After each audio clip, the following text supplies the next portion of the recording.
soit X, le prix de notre sandwich. On a tout d'abord une première augmentation du prix.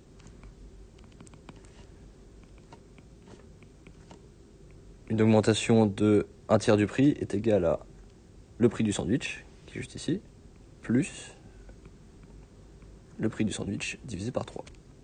On obtient donc 4/3 du prix du sandwich. Le vendeur veut ensuite faire une deuxième réduction du prix du sandwich, après le nouveau prix. Donc, réduction du nouveau prix.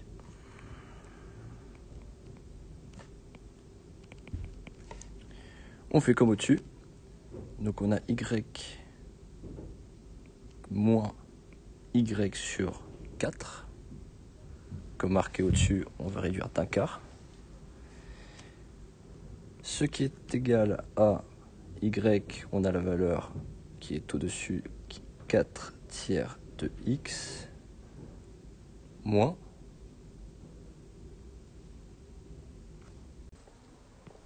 un quart fois 4/3 de X, ce qui donne en tout 4/12 de X. 4/12, on sait que ça fait 1/3.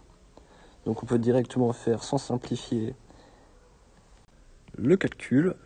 Donc on obtient 3 sur 3 X, ce qui donne X, le prix du sandwich. Donc, dans la deuxième partie, on va donc comparer l'augmentation double de 20% ou une seule de 40%. Donc, on va commencer par cette dernière. Donc la formule associée correspond à 1 plus 40%, 40 sur 100, multiplié par x.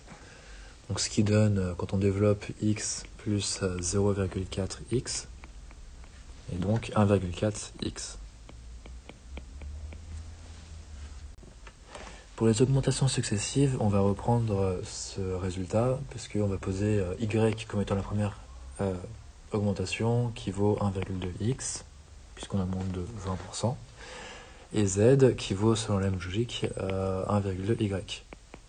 Donc, quand on réunit tout ça, on a z, le résultat final, qui vaut 1,2y, donc 1,2 fois 1,2x, ce qui nous donne un total de 1,44x. Et on remarque que ce second résultat est bien supérieur au premier. Donc il est plus intéressant de faire une application successive, une augmentation successive, puisque la dernière augmentation portera sur un ensemble plus grand.